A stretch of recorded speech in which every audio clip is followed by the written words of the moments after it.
Il y a des quartiers, et notamment celui de Pisgat Ze'ev, qui reste plus qu'accessible pour les personnes qui veulent monter à Jérusalem. Il y a tout, il y a un canyon, il y a beaucoup d'activités, il y a une piscine, il y a une salle de spectacle, il y a une bibliothèque avec des livres en français, il y a des écoles, Kita Aleph, Gan, jusqu'à Kita Yudbet, donc vraiment tout le cursus. Dès qu'ils ont des questions, nous les accompagnons, même au niveau du logement. On a une association qui s'occupe de les aider à chercher une location. Dans chaque quartier de Jérusalem, on a une représentante qui s'occupe de l'intégration des Olim. Et nous sommes ensemble aujourd'hui avec le programme Dor Hadash. Alors Dor Hadash, vous connaissez, nous en avons beaucoup parlé sur cette antenne. C'est un programme qui facilite l'Alia de France, surtout si vous n'avez pas beaucoup de moyens. Donc ce programme est fait pour vous. Alors là, ce qui est nouveau, c'est qu'il s'implante à Jérusalem. Pour en parler, eh bien, c'est l'instigatrice de ce programme qui est avec nous, Patricia Assoun. Bonjour Patricia. Bonjour Cathy. Et puis Valérie Kutkovitch, qui elle habite Pisgat Ze'ev. On va comprendre pourquoi dans quelques minutes. Bonjour. Quant à vous, Patricia, vous êtes adjointe les compétences de Levana Altar, qui travaille pour la mairie de Jérusalem et qui est projectorite. Bonjour Levana. Bonjour Cathy. Alors, pourquoi Jérusalem, Patricia ? Alors, il nous a semblé évident d'ouvrir un nouvel incubateur dans une ville qui inspirait aujourd'hui toutes les personnes qui voulaient monter en Israël. Jérusalem, c'est une ville emblématique. Et avec les derniers événements que nous avons connus, pour nous, c'était évident de développer à nouveau, tout en maintenant le même concept. On n'a pas changé, on a toujours le programme Préalia, mais Jérusalem, on s'est dit c'est vraiment le moment. Donc, programme Préalia, oui, que vous développez pour aider les gens de France à préparer leur Alia, mais aussi le programme à Haïfa existe toujours ? Bien sûr, oui, tout à fait. Pas tout le monde ne veut monter à Jérusalem, et Haïfa est une ville, comme je l'ai dit à plusieurs reprises, qui présente énormément de potentiel. Donc, il n'y a aucune raison d'abandonner ce programme qui commence justement à être bien huilé. Donc, il était important pour nous de nous implanter dans une ville telle que celle-ci, quoi. Alors, Jérusalem est une ville qui investit énormément pour les nouveaux immigrants. Levana, vous représentez la mairie de Jérusalem ici. Est-ce que vous pouvez nous détailler qu'est-ce que les nouveaux immigrants peuvent trouver dans cette magnifique ville ? Tout d'abord, lorsqu'ils arrivent en Israël, donc ils peuvent nous contacter en tant que projectorite. Donc, je m'occupe de toutes les questions qui sont administratives ou dès qu'ils ont des questions au niveau de l'éducation, etc. Moi, je les redirige en général et on a des personnes spécialisées dans chaque domaine. Donc, dans l'éducation, il y a Nathalie Atlan qui s'occupe de les rediriger, de conseiller au niveau des écoles. Au niveau de tout ce qui est emploi, on est en partenariat avec Alita. Tout ce qui est, dès qu'ils ont des questions, nous les accompagnons, même au niveau du logement. On a une association qui s'occupe de les aider à chercher une location. Dans chaque quartier de Jérusalem, on a une représentante qui s'occupe de l'intégration des Olim. Donc c'est en résumé tout ce qui est fait et investi pour les Olim à Jérusalem. Elle parle de tous les quartiers de Jérusalem, mais Dor Hadash, vous êtes focalisé sur un seul quartier, pour l'instant. Oui, parce que nous restons toujours dans notre même ligne de conduite, à savoir essayer de trouver des logements les plus accessibles possibles pour nos Olim. Pas cher. Je dis accessible, parce que le pas cher en Israël... Non, il faut être réaliste, Cathy. Donc, on ne veut pas raconter d'histoire, mais c'est vrai qu'il y a des quartiers, et notamment celui de Pisgat Ze'ev, qui reste plus qu'accessible pour les personnes qui veulent monter à Jérusalem. Alors, Pisgat Ze'ev, Valérie Kutkovitch, vous y vivez depuis très longtemps, vous adorez ce quartier. Depuis mon alia, il y a 15 ans, un peu plus de 15 ans. Okay. Et c'est un quartier très agréable parce que c'est un quartier, on n'est pas obligé de sortir du quartier. Il y a tout, il y a un canyon, il y a beaucoup d'activités, il y a une piscine, il y a une salle de spectacle, il y a une bibliothèque avec des livres en français, il y a des écoles, Kita Aleph, Gan, jusqu'à Kita Yudbet, donc vraiment tout le cursus. Il n'y a vraiment pas besoin de sortir du quartier pour faire quoi que ce soit. En plus, c'est très bien desservi puisqu'il y a le tramway. Donc, franchement, 20 minutes montre en main, on est sur Ben Yehuda. Il y a plein de bus, il y a beaucoup de verdure, il y a une forêt, on peut se promener. Enfin, il y a vraiment tout. Et c'est vrai que c'est un quartier très agréable. Alors, pourquoi vous avez... OK, on comprend que les loyers sont assez... on va dire raisonnable, on peut dire ça, Valérie ? Oui, peut-être plus que dans certains... Non, c'est clair, plus que dans certains quartiers, même si Bon, comme l'a dit Patricia, ça augmente un peu partout, etc. Ça coûte combien, mais 3 pièces à peu près? Alors, On sache. On non. est du concret. Alors justement, le concret, puisqu'on a fait faire quand même une étude par la municipalité, elle a cité tout à l'heure une association qui s'occupe d'aider les Olim à trouver du logement et c'est gratuit. C'est chose qu'elle n'a pas dite. Donc, il faut compter normalement entre 3500 shekels et 4500 shekels pour un 3 pièces. Alors, c'est quand même beaucoup plus cher que les programmes précédents que vous proposiez Alors, à déjà, Haïfa. j'ai parlé d'un 3 pièces. Alors, c'est vrai que nous, la population que nous faisons monter, je la rappelle quand même, ce sont des personnes de 30 à 60 ans. Alors, nous avons des célibataires, des familles monoparentales, des familles avec enfants. Donc là, j'ai pris une moyenne de logement qui est un 3 pièces.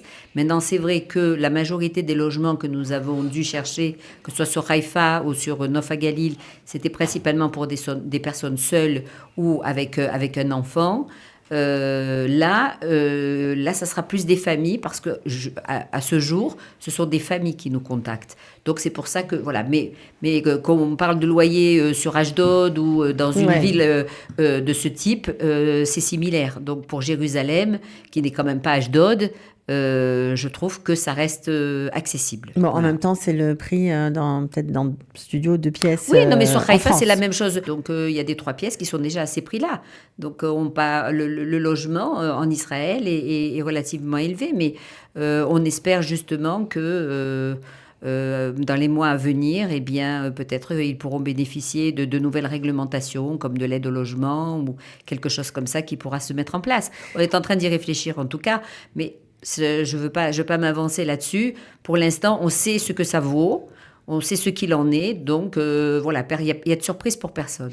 Il y a aussi peut-être des aides au logement pour les nouveaux immigrants, ça peut être le cas? Alors, ils ont une aide au logement de toutes les manières quand ils font la Aliyah, après 8 mois d'Aliyah, mais après, pour l'instant, il n'y a pas d'aide en plus dont ils peuvent bénéficier par la mairie de Jérusalem. En tout cas, l'atterrissage est déjà plus ou moins bordé. C'est ça. Bon, ça, c'est déjà pas mal. Pour les parents solos, ce qu'on appelle avec des enfants, là, par contre, il y a des aides supplémentaires. C'est des droits, selon leurs droits. Bien sûr, mais il y a beaucoup de choses qui sont faites, contrairement à ce qu'on dit, il y a des choses quand même. Bon, c'est pas toujours des sommes extraordinaires, mais disons que c'est un plus dans le budget. Alors Valérie Kutkovitch, il y a beaucoup de francophones à Pisgah Ze'ev? Il y en a pas mal. Je peux pas dire le nom parce qu'on n'en sait pas. C'est réparti. Bon, c'est une grande ville. Il y a 50 000 habitants à Pisgah Ze'ev. Il y a différents quartiers. Il y a du côté de Mizrar, il y a plus une communauté francophone avec une synagogue, etc. Vraiment plus francophone, mais des francophones, il y en a un peu partout dans le quartier. Hein. Ok, donc beaucoup d'activités en français ont été lancées il n'y a pas très longtemps, je crois. Voilà, exactement. Ça, c'est un nouveau projet du Minal Kehilati de Pisgah Ze'ev, donc de mettre en place des activités en français. Donc, ça fait à peu près 6 mois qu'on a mis ça en place. Et bon, on a déjà fait des conférences, on a fait des ateliers cuisine pour les enfants en français, l'heure du conte en français. Il y a des choses qui vont être mises en place pour le 3e âge, etc. Il y a des conférenciers qui viennent. Il y a eu des soirées musicales. Enfin bon, il y a pas mal de choses qui se font donc pour les francophones. Hein. C'est important ça, de sentir qu'il y a... C'est bien sûr que c'est très très important parce que quand les personnes arrivent, elles ont besoin d'être rassurées. Et ça les rassure de retrouver justement des gens qui parlent la même langue et qui ont les mêmes habitudes de vie. Maintenant, ce qui est important aussi, c'est qu'il y a des familles qui sont là depuis très longtemps à Pisgah Ze'ev. Il y en a qui sont montées il y a déjà 30 ans, qui veulent parrainer justement les nouveaux arrivants et qui sont devenus vraiment israéliens. Donc nous, là, on reste vraiment dans notre thématique, c'est-à-dire l'intégration. On n'a pas envie que les Français restent dans un ghetto franco-français, on a envie qu'ils se retrouvent avec une population dans laquelle ils vont se reconnaître, mais qui va leur permettre aussi de s'intégrer rapidement dans le monde israélien. Et dans le monde du travail, notamment. À tous les niveaux. Alors, il y a toujours un partenariat, bien sûr, avec le hub de l'emploi de Kalita. Ça, c'est important de le dire. Alors, cette fois-ci, on a 2 partenariats avec Kalita, c'est-à-dire le hub de l'emploi. Alors ça, bien évidemment, en amont, puisque les gens qui s'inscrivent dans notre programme, je le rappelle vite fait, donc ils bénéficient de 5 mois d'Ulpan avec l'Organisation sioniste mondiale. Ils ont un accompagnement personnalisé avec Valérie Alphon en ce qui concerne toute la partie budget. Le hub de l'emploi, Michael les suit justement pour savoir s'ils ont besoin d'une formation, une reconversion, reconnaissance de diplôme, etc. avec l'agent juive et Sarah Aziza, avec aussi Kalita, puisque nous avons Esther Blum qui est très compétente dans ce domaine. Mais le deuxième accompagnement que nous avons cette fois-ci, parce que nous nous trouvons à Jérusalem et que Kalita est bien implantée à Jérusalem, qui travaille énormément avec la mairie de Jérusalem. Donc, c'est tout l'accompagnement qui est relatif aux droits. Donc, tout le service des droits est à disposition justement d'Eolim, et ça, c'est très important. Évidemment. Alors, Pisgat Ze'ev, ça a été, on va dire, un galop d'essai pour la mairie de Jérusalem il y a quelques mois. Ça a démarré avec des étudiants, en fait, c'est exactement, ça ? Exactement. Ça veut dire, avec la mairie, on a ce qu'on appelle la bourse Manigout Ola, qui en fait, on attribue une bourse à des étudiants Olim Hadashim où ils doivent avoir des projets pour les Olim. Et on a fait le projet, du coup, de Pisgat Ze'ev parce qu'on a pensé à prendre un quartier qui accueillerait les Olim. Et du coup, ça a commencé avec des activités qu'ils ont organisées en français. Et après, grâce du coup à Valérie et à d'autres bénévoles qui s'occupent vraiment de s'occuper des activités qui se passent au Matnas, du coup, ça a pris plus d'ampleur. Et là, j'ai rencontré du coup Patricia il y a quelques semaines. Du coup, c'est allé très vite. C'est allé très très vite. Et du coup, ça a permis de donner encore plus d'importance à ce projet-là qu'on avait commencé. Bon, alors c'est assez intéressant parce que c'est vrai que parfois on est en France, on a envie de venir, mais on ne sait pas comment passer le pas. On ne sait pas comment changer de vie, tout simplement. C'est pas évident. Non, un changement de vie, c'est tout à fait le mot. En fait, venir en Israël, c'est tourner véritablement une page. Alors, comme je l'ai déjà dit plusieurs fois, on ne ferme pas un livre et on en ouvre un autre, mais c'est un chapitre de sa vie. Ce sont de nouvelles habitudes. C'est pas un déménagement, en tout cas. Non. C'est vraiment plus fort que ça. En fait, pour nous, les personnes qui montent en tout cas en Israël, c'est vraiment pour y rester. Si dans leur tête, elles se disent « si ça marche pas, je retourne », je veux dire, le programme ne pourra pas fonctionner. C'est vraiment, il faut avoir dans son cœur envie de monter et de se dire « ça y est, la France, c'est terminé ». Donc oui, aujourd'hui, celui qui monte, il doit se dire « ça y est, ma nouvelle vie, je vais la construire en Israël ». Donc, il va falloir qu'à bras le corps, il absorbe, on va dire, il intègre tout ce qui va lui arriver comme ça, de façon, malgré la préparation, ça sera plus facile, mais ça va être la langue, ça va être les habitudes, ça va être les codes, ça va être le nouveau quartier, ça va être les nouvelles mentalités, ça va être l'alimentation, ça va être le climat. Tout est différent. Tout ça, oui, bien sûr, tout est différent. Mais quand on se conditionne, c'est le cas de le dire, parce que on est des expatriés, mais on est des expatriés qui rentreront à la maison. Donc c'est différent. On a ce sentiment d'appartenance. Et on se dit, alors, on va s'investir et on va s'accrocher. Voilà. Alors, Dor Hadash, une aide pour trouver un logement, une immersion en hébreu, puisqu'il y a l'Ulpan, et puis vous aidez aussi à trouver une petite activité professionnelle d'emploi, un accompagnement au niveau éducatif pour trouver une école dans la ville, et dans le quartier de Pisgat Ze'ev, évidemment, pour le coup, l'emploi, bilan de compétences, etc. Vous faites beaucoup de choses. Ce sont des outils. Ce sera avec Kalita, mais il y a quelque chose de nouveau dans ce programme-là. On s'est rendu compte que quand les gens nous contactent pour prendre déjà avoir les informations, de savoir comment ça se passe au niveau du programme, au niveau de la vie, au niveau... L'ALIA est quelque chose qui est en perpétuelle évolution.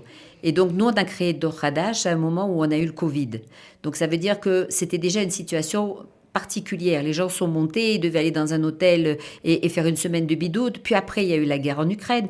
Nous-mêmes, on a été délocalisés de Nof Galil pour aller sur Haïfa parce que les Ukrainiens sont arrivés. En France, il y a eu le coût de la vie qui a augmenté par rapport à toutes les problématiques que la guerre en Ukraine a entraînées. Et puis maintenant, depuis ce terrible 7 octobre, les gens sont complètement fragilisés psychologiquement. En fait, on va dire que c'était un peu la goutte qui fait déborder le vase. Ils sont perdus, ils savent plus trop s'ils doivent rester en France. Il y a une insécurité notoire, ils ont peur pour leurs enfants. Alors, ils ont véritablement d'avoir un accompagnement, on va dire, émotionnel. Voilà, on est vraiment, donc ça, c'est nouveau. On n'est pas dans le coaching professionnel, on est véritablement dans l'émotionnel pour accompagner le olé et l'intégration. Et ça, c'est vraiment quelque chose de nouveau parce que ce sera un coaching, disons un accompagnement émotionnel individuel ou pour tout le groupe? Comment vous allez procéder? Non. Alors, ça va être, au départ, ça va être sous forme d'atelier.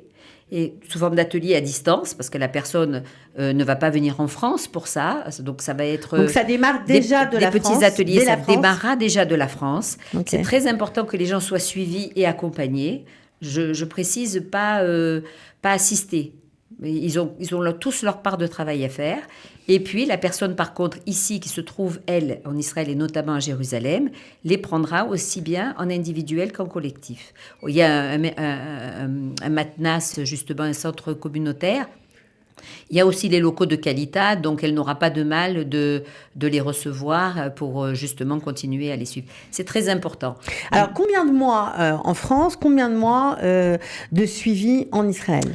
Alors, contrairement à l'ALIA de groupe, nous, on fait une ALIA sur mesure. Ça veut dire que dès que la personne elle a son dossier d'éligibilité, eh bien, elle est censée monter en Israël. Après, elle aura toujours la possibilité de dire, bon, je ne suis pas encore complètement prête, et ça lui laissera une marge.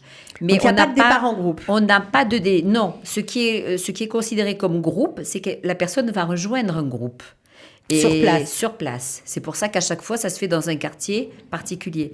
Là, en l'occurrence, à Pisgat Ze'ev, elle sera déjà en contact avec des personnes qui seront montées, de Dor Hadash en l'occurrence, avec les personnes qui seront responsables sur place. Donc, elles auront déjà avec Levana, ce qui est déjà le cas, elle a déjà des Olim, des futurs Olim qui sont déjà en relation avec elle. Et donc, en fait, c'est un fil comme ça sur lequel ils vont pouvoir se tenir et être accompagnés sans avoir à un moment donné le sentiment de se sentir seul ou désorienté. Donc ça, c'est extrêmement important. Valérie, juste pour ceux qui ne connaissent pas encore Pisgat Ze'ev, qu'est-ce qu'on peut dire sur ce quartier? C'est un très beau quartier, très sympa. Je suis d'accord, pour avoir été au La Hadasha il y a quelques années maintenant, mais néanmoins, le fait d'avoir trouvé à Pisgat Ze'ev des francophones, même si on n'habitait pas à côté, de savoir que les premiers temps, par exemple, de pouvoir être invité pour Shabbat, de pouvoir, quand on avait une question, de pouvoir décrocher son téléphone et d'appeler, et quelqu'un qui vous répondait en français. Et il y a, je dois dire, un groupe à Pisgat Ze'ev de familles qui sont toujours là quand il y a besoin de quelque chose. Vraiment, un groupe francophone. Il y a un groupe WhatsApp de femmes. Très important. Parce que, voilà. Et il y a un groupe WhatsApp de femmes de Pisgat Ze'ev. Et vraiment, dès que quelqu'un a une demande, un besoin, quelqu'un répond. C'est tout de suite pris en compte. Et ça, c'est intéressant parce que des fois, c'est vrai, on ne sait pas, on a une question. Vous rencontrez aussi en réel de temps en temps? De temps en temps, oui. Alors, il y a quelques années, on se rencontrait tous les mois. C'était très sympa. Là, c'est un peu plus distendu, mais on se rencontre et on se rencontre de nouveau maintenant avec les activités proposées par le Minal Kehilati. Hein. Ça, c'était sympa. Donc, voilà. Donc, ça, c'est vrai que c'est aussi bien. On ne fait pas de l'intégration avec les Français, mais de temps en temps, de se retrouver et de faire quelque chose en français, je pense que c'est, même après quelques années, c'est important, parce que c'est quand même notre culture, c'est quand même, voilà. Bien sûr. Y a et est-ce que ces francophones sont bien intégrés professionnellement dans le tissu économique israélien? Tous ceux que je connais, oui, ils travaillent tous dans différents secteurs. Il y en a qui sont là depuis plus ou moins longtemps. Il y en a qui sont mariés avec des Israéliens, d'autres qui sont mariés avec des Français qui sont montés après. Mais vraiment, il y a des jeunes qui viennent aussi s'installer à Pisgat Ze'ev parce que avec les transports en commun, c'est près de tout, de la fac, etc. Et c'est moins cher. Hein. Donc, il y a quand même pas mal de jeunes couples ou de couples avec des jeunes enfants qui reviennent ou qui viennent s'installer à Pisgat Ze'ev. Hein. C'est important, ça, Patricia, parce que en Israël, il y a le fameux concept Raver Mevir Raver. Donc, un ami amène un ami. C'est comme ça qu'on se fait recommander dans des sociétés. Quand on donne le CV d'un copain, ici, ça a de l'importance. C'est vraiment très culturel. Le réseau est important et le réseau, on essaie de le faire fonctionner, que ce soit dans le logement, d'ailleurs, dans la recherche de logement, que ce soit dans le travail. C'est capital, on est tous là, solidaires, pour essayer de s'entraider. Ok. C'est Alors, c'est indispensable. Vous serez, Patricia, et vous aussi, Levana, qui représentez la mairie de Jérusalem au salon de l'Alia, qui aura lieu entre dimanche et mardi, donc dimanche 17 décembre et mardi 19. Voilà, vous allez présenter bien sûr le projet, on pourra prendre contact avec vous. Donc dimanche, vous serez à Paris, lundi 18 à Marseille et mardi 19 à Lyon, pour ceux qui ont envie, dans ces villes-là, de prendre des renseignements et de monter en Israël. 1 million de personnes est attendu, je crois, donc il y aura beaucoup de monde. Donc inscrivez-vous, il y a des liens. Prenez rendez-vous avec, avec Patricia ou avec Levana pour essayer de faire avancer votre alia et de concrétiser ce projet. Une belle aventure pour tout cela. Très belle aventure, et d'autant que je pense qu'il y a une véritable prise de conscience, cette fois-ci, de la part des personnes qui vivent en France notamment, que maintenant nous sommes à un tournant. Ouais, avec le regard d'antisémitisme, évidemment. Pas que, je pense que c'est de se sentir juif dans le monde aujourd'hui qui est problématique. C'est le danger aussi, voilà, l'antisémitisme et le danger. Et c'est l'insécurité, c'est le fait de ne pas savoir comment le gouvernement peut les protéger. Bon, c'est tout un ensemble. Et puis se disent après tout, difficulté pour difficulté, rentrons à la maison. Ok, bon, on va terminer comme ça. En tout cas, merci à toutes les trois d'avoir été avec nous. Cathy. Et puis, bonne chance à tous les futurs candidats.